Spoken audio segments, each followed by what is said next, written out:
Hi മക്കളെ, എല്ലാവർക്കും സുഖമല്ലേ? നമ്മളിപ്പോൾ 10ാം ക്ലാസ് എത്തിയിരിക്കുകയാണല്ലേ. അപ്പോൾ 10ാം ക്ലാസ്സിലെ ഫസ്റ്റ് ചാപ്റ്റർ, ബയോളജിയിലെ ഫസ്റ്റ് ചാപ്റ്ററിലേക്ക് നമ്മളിന്ന് പോവുകയാണ്. എല്ലാവരും പഠിച്ചു തുടങ്ങി, പഠിക്കാനുള്ളൊരു ചൂടിലൊക്കെ എത്തിയെന്ന് വിചാരിക്കുന്നു. അപ്പോൾ നല്ല രീതിയിൽ പഠിക്കുക കേട്ടോ. ഈ ഒരു വർഷം ഇതിനായിട്ട് പഠിക്കാനായിട്ട് തന്നെ മെനക്കിടുക, നല്ലൊരു റിസൾട്ട് നിങ്ങൾ ഉണ്ടാക്കിയെടുക്കുക.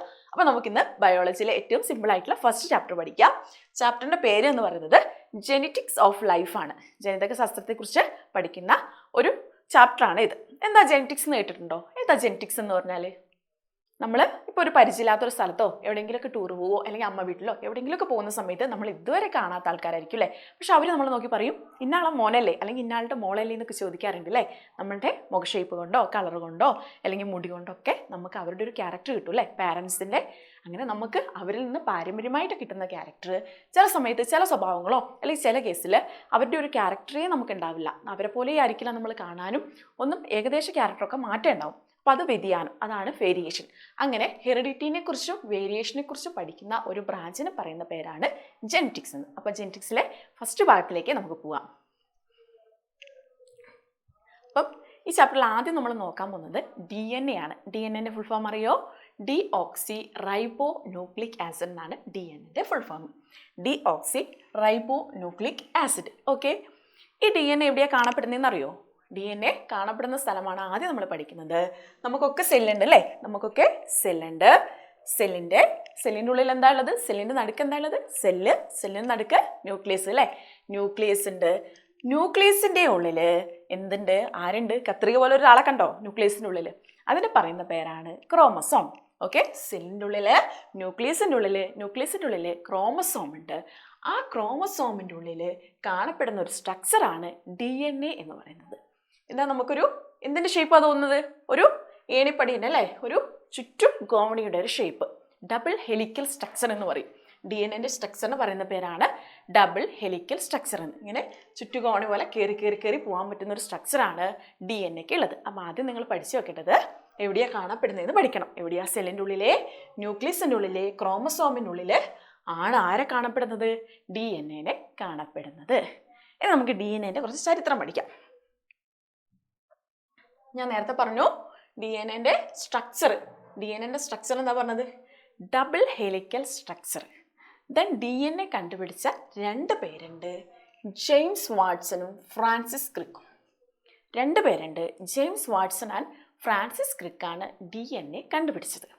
ആ DNA സ്ട്രക്ചർ, ഈ ഒരു സ്ട്രക്ചറിന് പറയുന്ന പേരാണ് double helical model of DNA. Double helical മോഡലാണ് DNA സ്ട്രക്ചർ. അപ്പോൾ കണ്ടുപിടിച്ച ആളും അതിൻ്റെ സ്ട്രക്ചറും എന്തായാലും എക്സാമിന് എപ്പോഴും ചോദിക്കുന്നതാണ്. അത് നന്നായിട്ട് തന്നെ പഠിക്കുക. 2 പേരുണ്ട് കേട്ടോ, വാട്സൺ ക്രിക്ക് എന്ന് പഠിച്ചാലും കുഴപ്പമില്ല. ജെയിംസ് വാട്സണും ഫ്രാൻസിസ് ക്രിക്കും ആണെന്ന് ആലോചിക്കുക. സ്ട്രക്ചർ എന്ന് പറയുന്നത് ഡബിൾ ഹെലിക്കൽ മോഡലാണ്. അപ്പോൾ ഇത്രയും ഓർത്ത് വെക്കുക. പിന്നെ ഒരു എക്സ്ട്രാ ഡിഫ്രാക്ഷൻ വഴിയൊക്കെയാണ് അത് കണ്ടുപിടിച്ചതെന്നൊക്കെ ടെക്സ്റ്റിലുണ്ട്, ജസ്റ്റ് ഒന്ന് വായിച്ച് വിട്ടാൽ മതി. ദെൻ അടുത്തത് മലയാളംകാർക്ക് DNA ഘടന എങ്ങനെയാണ്? ഒരു ചുറ്റുകോവണിയുടെ ആകൃതിയാണ്. ജെയിംസ് വാട്സണും ഫ്രാൻസിസ് ക്രിക്കും കൂടിയാണ് ചുറ്റുകോവണി മാതൃക ആരൊക്കെ കണ്ടുപിടിച്ചത്? ജെയിംസ് വാട്സണും ഫ്രാൻസിസ് ക്രിക്കും കൂടിയാണ് DNA മാതൃക കണ്ടുപിടിച്ചത്.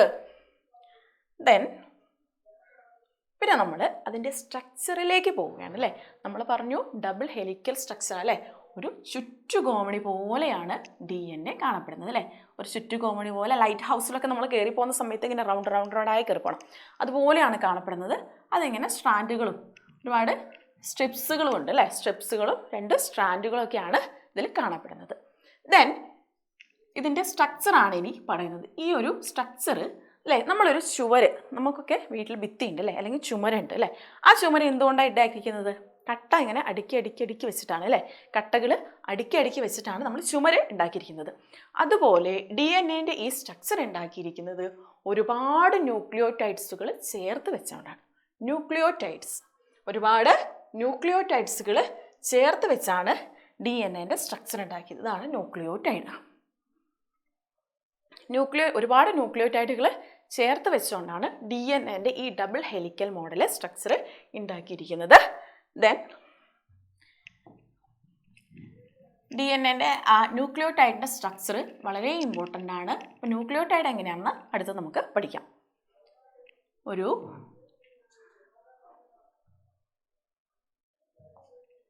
ആദ്യം ഒരു വീട് പോലെ തോന്നും. വീടല്ല, ഒരു വീട് പോലെ.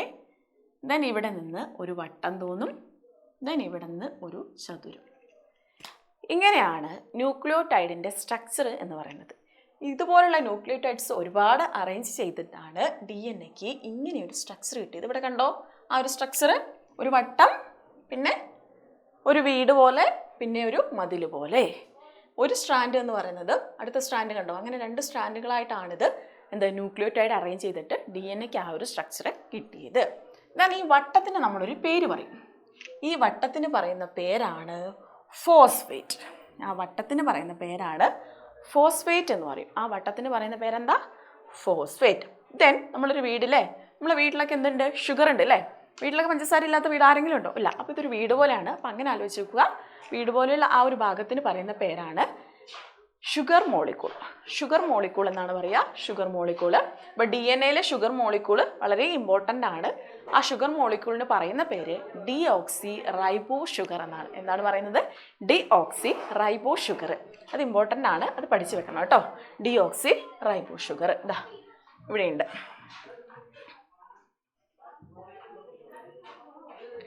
Deoxy റൈബോ sugar. ഡിയോക്സി റൈബോ ഷുഗർ എന്ന് ആ DNA ഷുഗറിന് പറയും. ഇതിനെ പറയുന്ന പേരെന്താ? ഫോസ്ഫേറ്റ്. ഇതിന് പറയുന്ന പേര് ഫോസ്ഫേറ്റ്. ദെൻ അടുത്തത് ഒരു മതിൽ പോലെ ഒരു ചതുരക്കട്ട ഉണ്ട് അല്ലേ? അതിന് പറയുന്ന പേരാണ് നൈട്രജൻ ബേസ്. അതിന് പറയുന്ന പേരാണ് നൈട്രജൻ ബേസ്. അപ്പോൾ ഇത്രയും സ്ട്രക്ചർ, ന്യൂക്ലിയോടൈഡിൻ്റെ സ്ട്രക്ചർ എക്സാമിന് എപ്പോഴും ചോദിക്കുന്നതാണ്. ഈ ഒരു പിക്ചർ തന്നിട്ട് അറേഞ്ച് ചെയ്യാൻ വേണ്ടിയിട്ട്, അടയാളപ്പെടുത്താൻ വേണ്ടി ചോദിക്കും. അപ്പം ഈ ന്യൂക്ലിയോടൈഡുകൾ ഒരുപാട് കൂടിച്ചേർന്നിട്ടാണ് DNA ഡബിൾ ഹെലിക്കൽ സ്ട്രക്ചർ ഉണ്ടായതെന്നും ന്യൂക്ലിയോടൈഡിൻ്റെ ഈ സ്ട്രക്ചറും നിങ്ങളെ മനസ്സിൽ ഉണ്ടായിരിക്കണം. ദെൻ ഇവിടെ നമ്മളൊരു നൈട്രജൻ ബേസ് പറഞ്ഞു അല്ലേ? DNA 4 നൈട്രജൻ ബേസുകളാണ് ഉള്ളത്. ഓക്കെ, ഷുഗർ മോളിക്യൂൾ ഏതാണെന്ന് പഠിച്ചോളണം. ഡിയോക്സി റൈബോ ഷുഗർ അല്ലേ? DNA ഫുൾ ഫോം നമ്മൾ പറഞ്ഞു. ഡിയോക്സി എന്താ?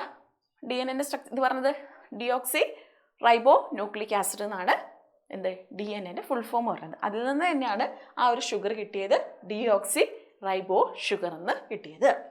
ദെൻ അതിലുള്ള ഫോസ്ഫേറ്റ് നൈട്രജൻ ബേസ് പഠിക്കുക.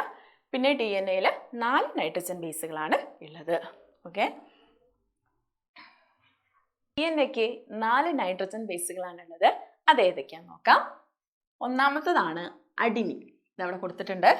ഒന്നാമത്തെ DNA ഇതാണ് നൈട്രജൻ ബേസസ് DNA എന്ന് പറയുന്നത്. ഒന്നാമത്തെ DNA നൈട്രജൻ ബേസിന്റെ പേരാണ് അഡിനിൻ. അഡിനിൻ എന്ന് പറയും, അഡിനിൻ. ഇതാ മലയാളംകാർക്ക് നൈട്രജൻ ബേസ് ഒന്നാമത്തെ പറയുന്ന പേര് അഡിനിൻ എന്നാണ്. അഡിനിൻ കേട്ടോ. ഈ അഡിനിനെ നമ്മൾ റെപ്രസെന്റ് ചെയ്യുന്നത് A എന്ന ലെറ്റർ ഉപയോഗിച്ചാണ്. ഓക്കെ, DNA നൈട്രജൻ ബേസ് ഫസ്റ്റിന് പറയുന്ന പേര് അഡിനിൻ എന്നാണ്. അത് നമ്മൾ റെപ്രസെന്റ് ചെയ്യുന്നത് A എന്ന ലെറ്റർ യൂസ് ചെയ്തുകൊണ്ടാണ്. ദെൻ അടുത്ത ആളുടെ പേരാണ് തൈമിൻ.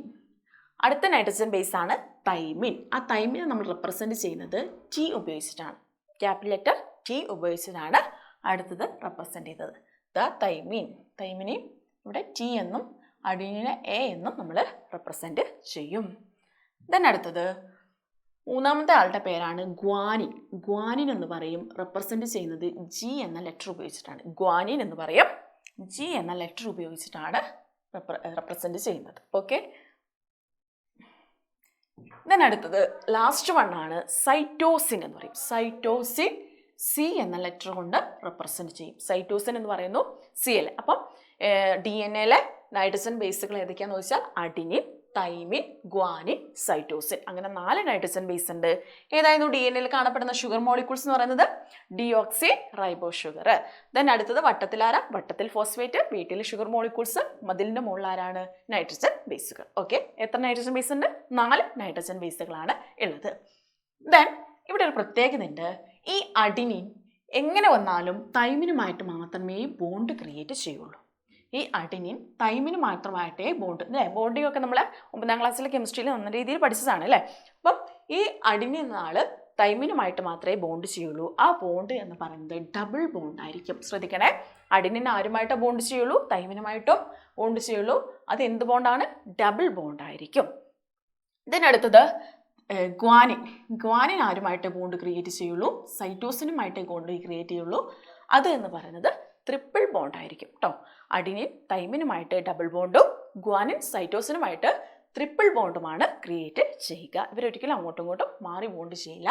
ഇതാ ഇവിടെ പിക്ചർ കൊടുത്തിട്ടുണ്ട്. നൈട്രജൻ ബേസിൻ്റെ ഫോസ്ഫേറ്റ് ഷുഗർ മോളിക്യൂൾസ്. അതിലിപ്പോൾ ഗ്വാനിനാണ് ഇവിടെയെങ്കിൽ, ഇവിടുത്തെ നൈട്രജൻ ബേസ് ഗ്വാനിനാണെങ്കിൽ ഇപ്പുറത്തെ സൈഡിൽ ആരുമായിട്ട് ബോണ്ട് ചെയ്യുക? ഗ്വാനിൻ സൈറ്റോസിനുമായിട്ട് ബോണ്ട് ചെയ്യുന്നു. ട്രിപ്പിൾ ബോണ്ട് ആയിരിക്കും. തന്നെ അടുത്തത് ഇവിടെ നൈട്രജൻ ബേസ് എന്ന് പറയുന്നത് അഡിനിൻ എ എന്ന് റെപ്രസെൻറ്റ് ചെയ്യും. അഡിനിൻ ആണെങ്കിൽ ഇവിടെ ഡബിൾ ബോണ്ട് ആരുമായിട്ടാണ്? തൈമിനുമായിട്ട് മാത്രമേ ബോണ്ട് ക്രിയേറ്റ് ചെയ്യുകയുള്ളൂ. അപ്പോൾ അത് കൃത്യമായിട്ട് ഓർത്ത് വെച്ചിരിക്കുക. ഷുഗർ ആലോചിക്കുക, നൈട്രജൻ ബേസുകൾ ഏതൊക്കെയാണെന്ന് ആലോചിക്കുക, അത് ആരൊക്കെയായിട്ട് ബോണ്ട് ചെയ്യും, ഏതൊക്കെയാണ് ബോണ്ട്, ഡബിൾ ബോണ്ടും ട്രിപ്പിൾ ബോണ്ടുമാണ്. ആ ബോണ്ട് കൃത്യമായിട്ട് മനസ്സിൽ ഉണ്ടായിരിക്കുക കേട്ടോ. ദെൻ അടുത്തത് നമ്മൾ പോകുന്നത്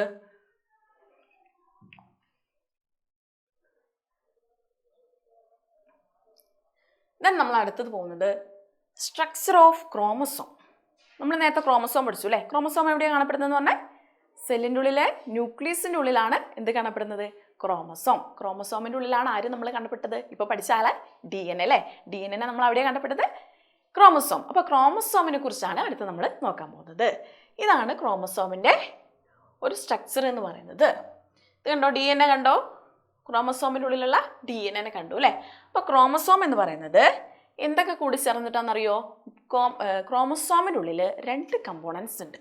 ക്രോമസോമിൻ്റെ ഉള്ളിൽ 2 കമ്പോണൻസ് ഉണ്ട്. ഏതൊക്കെയാ? ഒന്നാമത്തിൻ്റെ ആളെ പേരാണ് ഹിസ്റ്റോൺ പ്രോട്ടീൻ. DNA-യും ഹിസ്റ്റോൺ പ്രോട്ടീനുമാണ് എവിടുത്തെ? DNA-യും ഹിസ്റ്റോൺ പ്രോട്ടീനുമാണ് എവിടുത്തെ? ക്രോമസോമിലെ പ്രധാന ഘടകങ്ങൾ, മെയിൻ കമ്പോണൻസ് എന്ന് പറയുന്നത് കേട്ടോ. അപ്പോൾ ക്രോമസോമിലെ മെയിൻ കമ്പോണൻസ് എന്ന് പറയുന്നത് ആരൊക്കെയാ? DNA, histone, protein. ഓക്കെ. അടുത്തത് ഈ ഹിസ്റ്റോൺ പ്രോട്ടീൻ പറഞ്ഞു അല്ലേ? ഇതിലെങ്ങനെ അറേഞ്ച് ചെയ്തിരിക്കുന്നതെന്നാണ് ഇനി പറയുന്നത്. ഒരു 8 ഹിസ്റ്റോൺ പ്രോട്ടീൻ വെക്കും കേട്ടോ. ക്രോമസോം എങ്ങനെ അറേഞ്ച് ചെയ്യുന്നത്? ക്രോമസോമിനുള്ളിൽ 2 കമ്പോണൻസ് പറഞ്ഞു, DNA-യും ഹിസ്റ്റോൺ പ്രോട്ടീനും. ദെൻ ഹിസ്റ്റോൺ പ്രോട്ടീനെ ഒരു 8 ഹിസ്റ്റോൺ പ്രോട്ടീൻ വെക്കുന്നു, അതിന് ചുറ്റും DNA കാണപ്പെടുന്നു. 8 ഹിസ്റ്റോൺ പ്രോട്ടീൻ വെക്കുന്നു, അതിന് ചുറ്റും DNA കാണപ്പെടുന്നു. ആ രീതിയിലാണ് ക്രോമസോമിൽ ഈ കമ്പോണൻസ് അറേഞ്ച് ചെയ്തിരിക്കുന്നത്. ഇങ്ങനെ 8 ക്രോമസോം പ്രോട്ടീൻസ് കൂടി ചേർന്ന് ജോയിൻ ചെയ്തതിനെ ഒരു പേര് പറയും. അതിൻ്റെ പേരാണ് ഹിസ്റ്റോൺ ഒക്ടാമർ എന്ന് പറയും. മലയാളത്തിലും ഹിസ്റ്റോൺ ഒക്ടാമർ ആട്ടോ. 8 ഹിസ്റ്റോണുകൾ ഒന്നിച്ച് ചേർന്ന് കിട്ടുന്നതിനെയാണ് പറയുന്നത് ഹിസ്റ്റോൺ ഒക്ടാമർ എന്ന് പറയും. എന്ത് പറയും? ഹിസ്റ്റോൺ ഒക്ടാമർ. ഓക്കെ, ശ്രദ്ധിക്കണം കേട്ടോ. ദെൻ എന്തൊക്കെ കമ്പോണൻസ് ഉണ്ട്? DNA, histone protein. ആ ഹിസ്റ്റോൺ പ്രോട്ടീൻ 8 ഹിസ്റ്റോൺ പ്രോട്ടീനുകൾ കൂടി ചേർന്നിട്ടുള്ള പറയുന്ന പേരാണ് ഹിസ്റ്റോൺ ഒക്ടാമർ.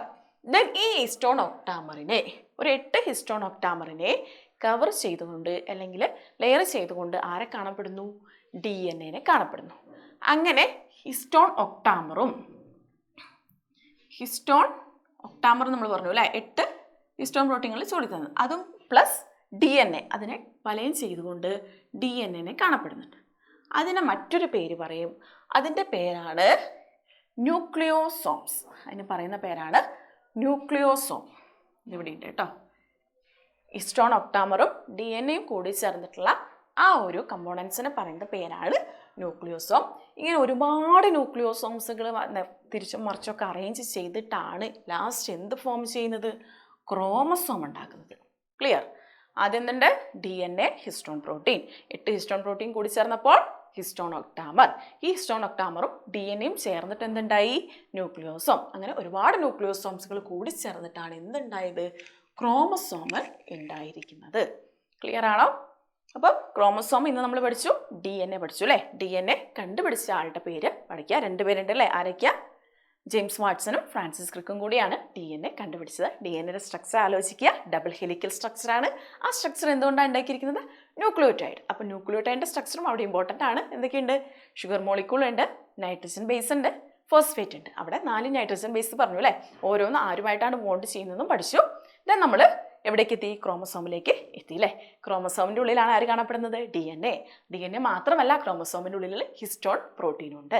അങ്ങനെ 8 ഹിസ്റ്റോൺ പ്രോട്ടീനുകൾ കൂടി ചേർത്തിട്ട് നമുക്ക് ആരെ കിട്ടി? ഹിസ്റ്റോൺ ഒക്ടാമർ കിട്ടിയില്ലേ? ഈ ഹിസ്റ്റോൺ ഒക്ടാമറിനെ DNA കവർ ചെയ്തിട്ട് നമുക്ക് എന്ത് കിട്ടി? ന്യൂക്ലിയോസോം. ഈ ന്യൂക്ലിയോസോമുകൾ ഒരുപാട് കൂടി ചേർന്നിട്ടാണ് എന്ത് കിട്ടിയത്? നമുക്ക് എന്ത് കിട്ടിയത്? ക്രോമസോമിലേക്ക് എത്തിച്ചേർന്നത്. അപ്പോൾ ക്രോമസോമിൻ്റെ സ്ട്രക്ചർ എന്ന് പറയുന്നത് ഒരു പൂവ് പോലെയാണ്. ഒരു 4 ഇതളുള്ള ഒരു പൂ പോലെയാണ് ക്രോമസോമിൻ്റെ സ്ട്രക്ചർ എന്ന് പറയുന്നത്. ഈ നടുക്കുള്ള ഭാഗത്തിന് പറയുന്ന പേരാണ് സെൻട്രോമിയർ. പഠിക്കണേ, സെൻട്രോമിയർ എന്നാണ് നടുക്കുള്ള ഭാഗത്തിൻ്റെ പറയുന്ന പേര്. ഈ ഇതളുകളെ പറയുന്ന പേരാണ് ക്രോമാറ്റിഡ്. ഇതളുകളെ പറയുന്ന പേരാണ് ക്രോമാറ്റിഡ്. അപ്പോൾ 2 ഭാഗങ്ങളാണ് ക്രോമസോമിനുള്ളത്. മെയിനായിട്ട് പുറമേ നിന്ന് നോക്കുന്ന സമയത്ത് സെൻട്രോമിയറും ക്രോമാറ്റിഡും. അപ്പോൾ ഇത്രയും ഭാഗമാണ് നമ്മൾ ഇന്നത്തെ ക്ലാസ്സിൽ പഠിക്കുന്നത്. അപ്പോൾ നന്നായിട്ട് വീഡിയോ കാണുക, നന്നായിട്ട് മനസ്സിലാക്കുക, നല്ല രീതിയിൽ പഠിക്കുക. അപ്പോൾ അടുത്ത വീഡിയോയിലേക്ക് കാണുന്നത് വരെ ബൈ.